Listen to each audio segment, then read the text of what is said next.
back to this little problem here.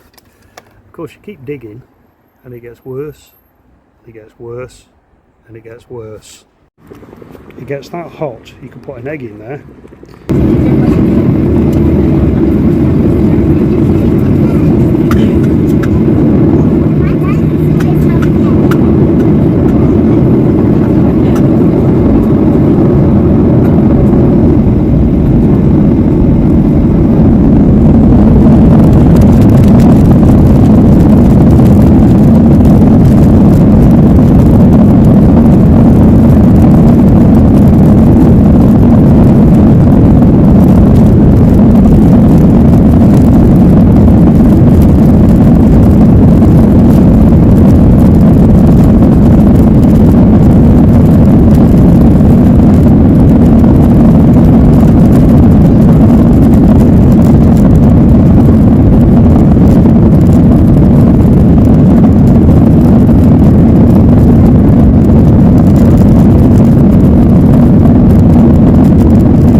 Okay, boys and girls, what we have here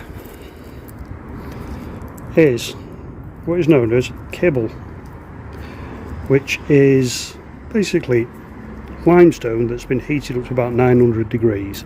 Okay, so what's going to happen if I put some water with it? Well, watch this.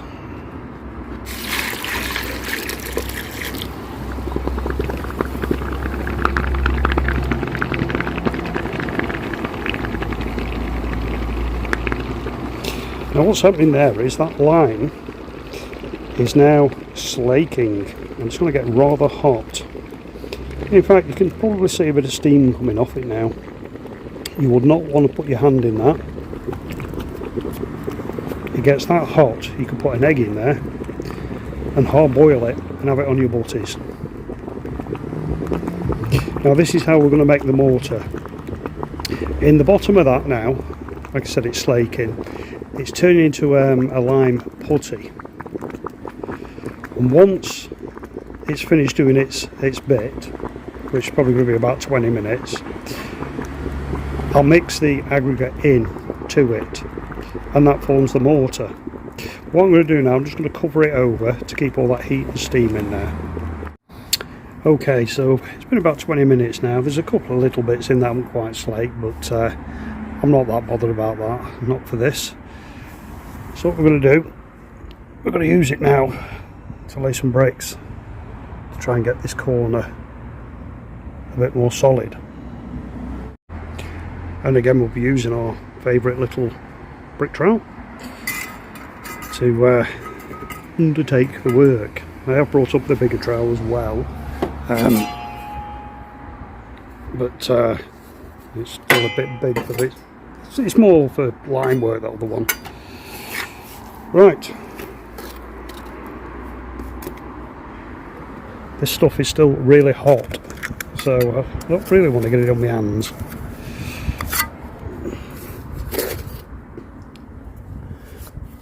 But what we used to say was that if you use it hot and there's still bits to finish slaking, it'll expand as that lime slakes, because lime or kibble or ground lime will expand to twice its original volume.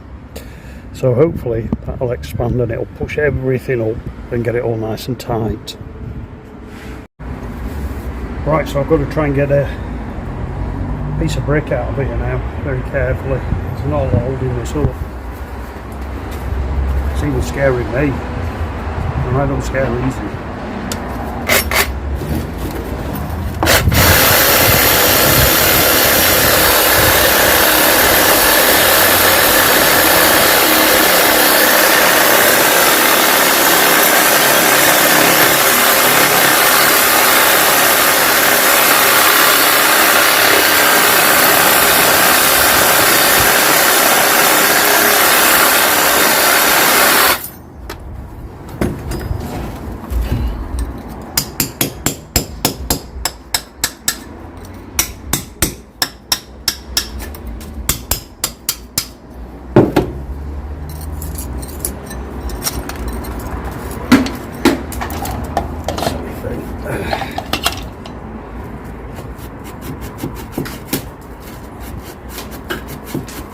Come on.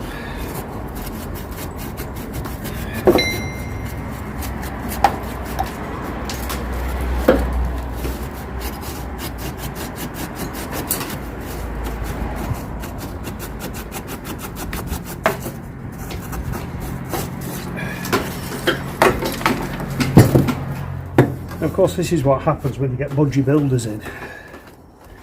They don't know that you can't do things like take most of the corner out and fill it with fixer foam and bits of crap.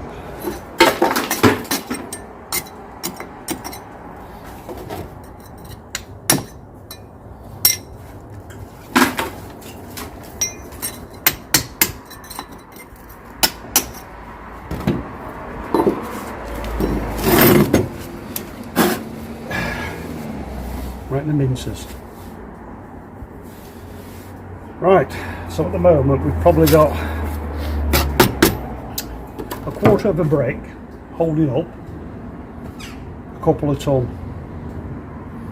Let's get some brick in it.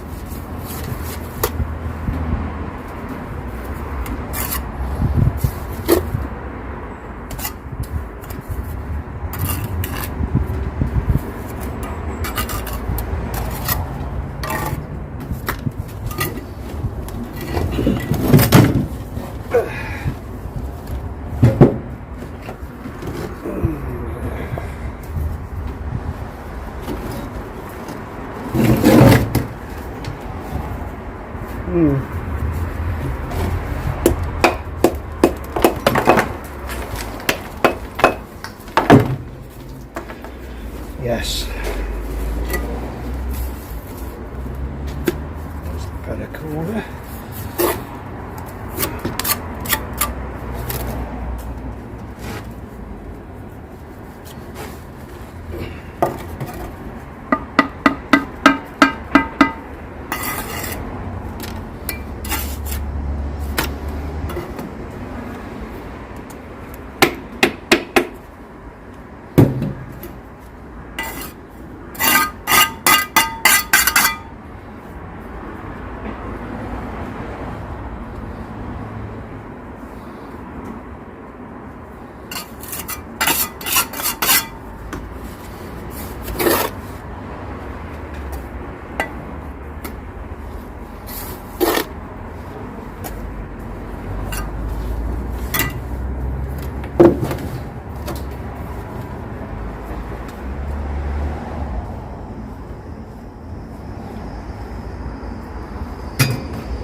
rather hot, that.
Right, so that's picked all that corner up now, so I'm going to put an oak wedge in as a temporary measure.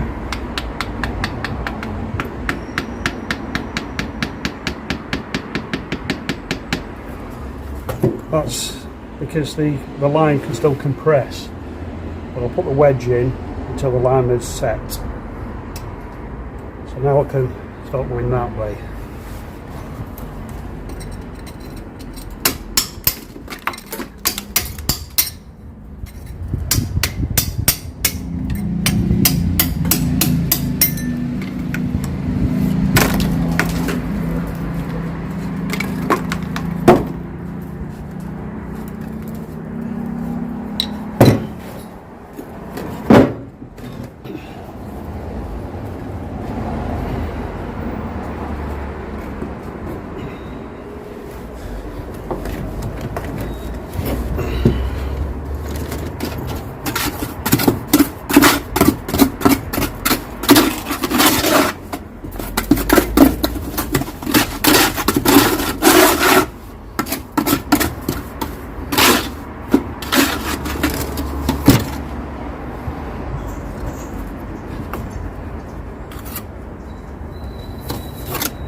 That's now a solid corner again. I've turned it round there, but what I've done, I've put some halves in instead of stretchers, because we've got a lot of brickwork to do around the corner there, and there's a lot of rubble that's making up the wall. There's an old pipe in there, things like that, but I need to get this corner up so we can get all this elevation line pointed, and then we'll worry about the return that way when we come to rebuild. There you go.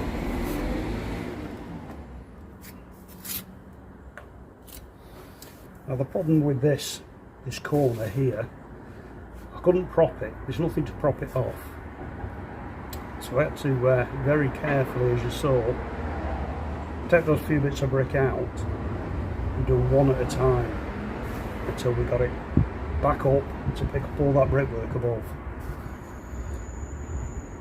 Even dodgy for me, that one.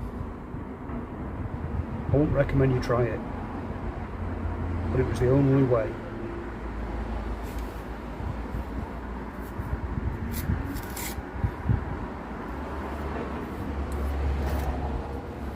Of course it's solid now. That's how it was. Originally, that is. Before Billy the Builder got hold of it.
Right, that just needs leaving now for a good while, and then a bit of a tapping with the old churning brush. You don't need to be too fussy with this, with the churning brush, because it's gone onto wet mortar,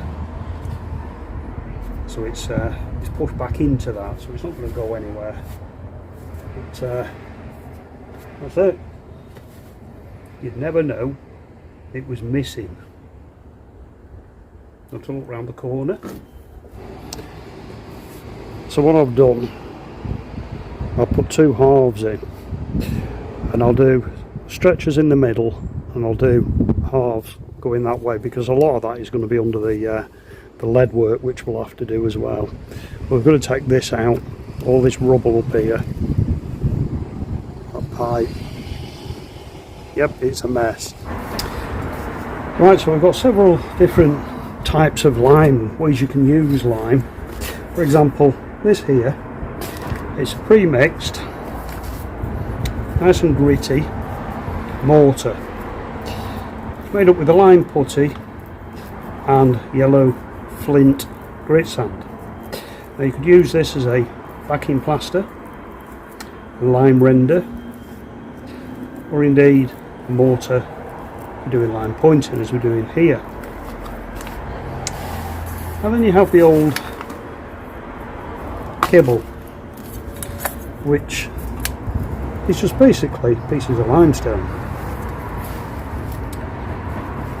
Now we'll show you again the thermal reaction when we add water to the kibble. Right, so what we've got is 2.5 times the amount of water as we had from the kibble. So it's 2.5 of those full of water, because we had one of the kibble. We just add the water, nothing more. Now that's just normal cold water.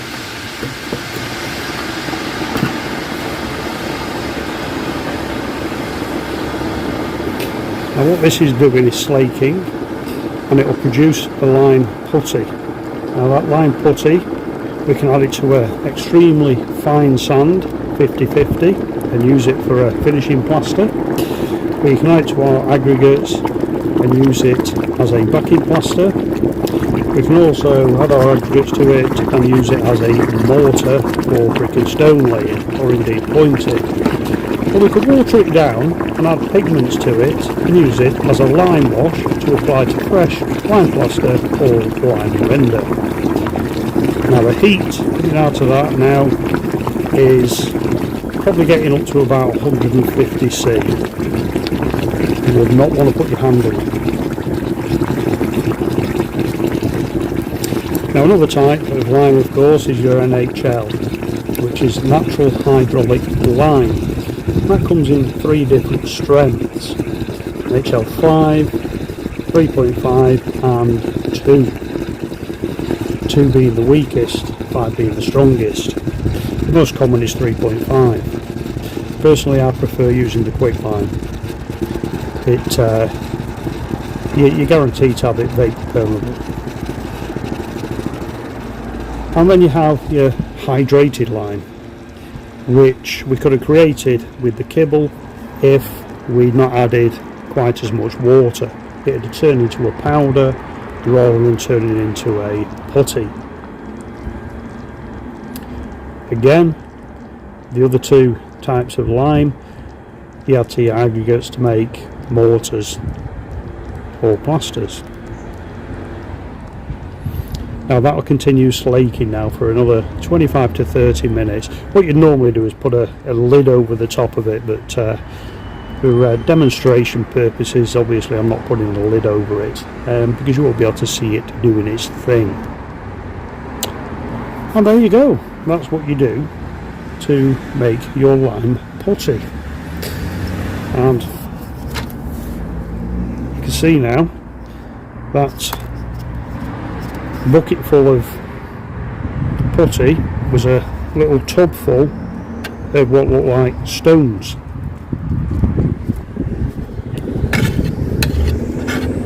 And that's all lime is. Very, very simple. Well, that's pretty much it for this week. Hope you enjoyed that. I think some of you may have learned something as well about lime. Let me know in the comments if you have, and if you found it informative. As usual, if you've not subscribed yet and you've enjoyed the video, please subscribe. Let's get these numbers up. And don't forget, hit the like button, very important. It's all to do with logarithms and things like that, and the more people that hit the like button, the more people that can see the videos and the more people that can enjoy it and also learn a thing or two off it. Right, see you all next week for another episode of buggering about with old buildings. See you next week.